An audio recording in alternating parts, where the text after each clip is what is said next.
He's got his socks on. What's happened to your socks, little man? Hello, he's got them in his hand.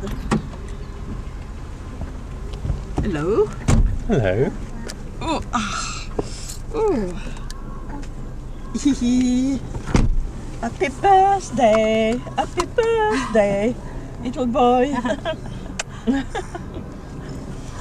Happy birthday to you. Yes. I know they're not. Okay, Tintin, can I have a look now, please? Come on, let's have a look. Come on. No. It's too exciting. Crane Park, lifted the boat over, took it into the park and put it on the water.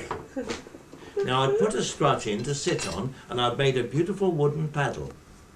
I sat on the strut, I got the wooden panel out and I started to do this. The whole thing slowly sank into the middle. I just got out, walked away, came home and left it there. What happened, I don't know. It sounds like, do you remember Stephen's? You're not photographing me, are you? Oh, I hope not. When Stephen... and he would have spent weeks making these aeroplanes. Yeah. Oh, But don't you think that really, if you were to go back over some of these hobbies, I mean, I had so many, didn't I? I mean, I remember the time I said to Mary Ann, she said, what have you done with your pocket money? She always asked me that question. And this particular week I said, well, I bought a propeller, an aircraft propeller. She said, oh, that's nice. Because she thought I'd bought it for a model aeroplane I was making. But in fact, I had purchased for £1 a huge seaplane propeller made of timber. It must have been about 12 feet long. And I said to her, she said, where is it then? Oh, I said, they're delivering it this afternoon. She said, delivering it? She said, a propeller? I said, yes, this afternoon, 3 o'clock. And at 3 o'clock they came, and 2 men offloaded this 12-foot propeller. She said, well, what's going on? I said, well, that's the propeller I told you about. She said, you're not bringing that in here. But anyhow, they took it down the back into the garden, and there it lay until we found a home for it and paid something. It sounds like a wonderful thing. Well, it was. Was it just a novelty thing? Well, the idea was to put a clock in the middle and put it up on the wall, across the top of the wall with a clock in the middle of it. I joined the Acton Sea Scouts at Duck's Walk at Richmond, opposite Richmond Bridge. And I didn't get a uniform, wasn't there long enough. It was in the summer, and we used to get there at weekends. We had a Dutch barge there, a Bawley there, which they used to sail across the channel, the seniors, and we used to meet there on Saturdays. And one Saturday afternoon I went there, and wasn't much going on. And on the side of the bank, just on the grass, in amongst the grass, was a bicycle frame. It had been welded together like a tricycle frame. And one side there was a float, like a seaplane float, bolted onto it. And the other side, there was no float, but the float was in the grass with the bolt holes sticking up. So I said, oh, we'll get this going. So we lifted up the frame, put it over the 2 bolts, and there were thumb screws there, wheel nuts, tied it up, and they helped me carry it down, and I was the only one who could swim of this lot. And they said, well, you better try it, Eric. I said, okay. So I turned the pedals, and as you turn the pedals, the train had a gear at the back, and it turned a little aluminium propeller in the back, you see, just under the water. So we took it out. There's the island there by Richmond. There was the island. Well, we were between the shore and the island, you see. So we took it out, and as I cycled, the reason it had been put on the bank and the float had been taken off was because there was a hole in the float. And gradually, the float, because I was pedalling fairly furiously, as I was going along, it was gradually, sinking and going down like that. And the other one evidently was leaking as well. And gradually, I was cycling, and you couldn't see the floats. The floats were under the water. So I jumped off and swam back to the shore and left it. And it wasn't until the following spring, apparently, I'd left them, what they call the neap tides. When that is empty, all the water disappears in the river then. They rescued this thing from the, in the meantime, I suppose, several boats had gone along and snagged themselves on the handlebars and things there.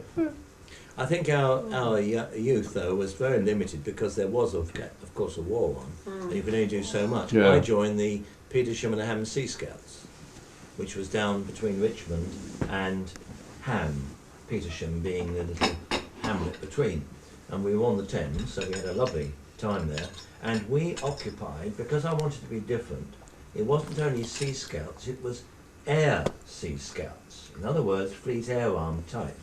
So we used a separate meeting hall, being the sports pavilion of the King's College Hospital in London, who during the war said, You are like Olivier, when he helped me with my cases on the boat, said, I must go, I feel seasick. I thought, well, that's ridiculous, we're still anchored in the boat, in the port, you know. It's I was sick. anchor to get the Air Authority, Air Movement Authority. But because I issued them, well, I got one occasionally. And I'd come down to Lynham and then thumb a lift up here to get home. Well, they always allowed you to come back on an aircraft that was needing service. You never got an aircraft back to this country that was in good condition. Oh, that's nice. And 99 times out of 100, the problem was that the automatic pilot wasn't working. Now, in those days, as an Air Force aircraft, they only allowed you to fly at 8,000 feet. Not 9,000, not 7,000, 8,000 feet. That was the height for Air Force aircraft coming back across from the continent. Well, that was perfect, I suppose. Just under the cloud base. So it was like this, and when I got back to this country, they always flew back to Oakington, which is a place in Cambridgeshire. They then discharged their passengers for there. They then took off again and went to a place called Abingdon. Discharged their passengers there, and then took off again and went to Lynham, which was my base. Oh, God. By the time I got to Lynham, I had been kneeling above the Elson at the back of the aircraft for best part of the journey. And during the aircraft coming over from Germany, although it was doing this, everybody else was playing cards and chatting and discussing the international situation and all this. And you were sick. I was down at the Elson, heaving. And people had to come down who wanted to go to the loo, said, excuse me, I've got to go. Oh, Then I had to stand up, go out, hang on to and hope that I wasn't sick again. And then as soon as they finished, back and heaving again. And when the customs man came aboard the aircraft in Cambridge, Oakington, where they always cleared the aircraft and they checked everybody's baggage, he was going round and poking at everything and checking. He came, because I couldn't get off the aircraft with everybody else. I just couldn't walk. I was so ill. And he came to, and he opened the curtains, and there was me heaving, and he said, "Oh my God," he said, "forget it." Oh, that's terrible. Are you still, would you still be sick on a boat now? Immediately. But the boats now, they're very different because they don't move at all. Oh, it's lovely. It's lovely when he says that. It's lovely. You know, when I came, I used to do the trip across from to the Channel Islands from France. What was that trip? That's to Jersey. What's the French? St. Malo. I can't remember. It may have been St. Malo. But anyhow, you used to go on the hovercraft. They said, "No, go on the hovercraft because it's okay." I am not seasick on a boat, but the hovercraft makes me crazy. When I only came back the once, and when I came off the aircraft, off the hovercraft, I was holding on to the gangplank like this, and just and the chap with me said, "What's the matter with you?" That was Rene, and he said, "I said, well, I just feel so ill." He said, "But it's only a hovercraft. We've only been on the water for 35 minutes." I said, "What do you mean?" That's enough to be sick if it's moving. I was heaving all the time, and afterwards I discovered that the Jersey people have got a saying. They say you can always tell the people that have just come off the hovercraft by the peculiar shade of green. Well, we went on the hovercraft once, and that was I don't like the hovercraft, and I don't like this other one, the sea cat. Don't we need to go?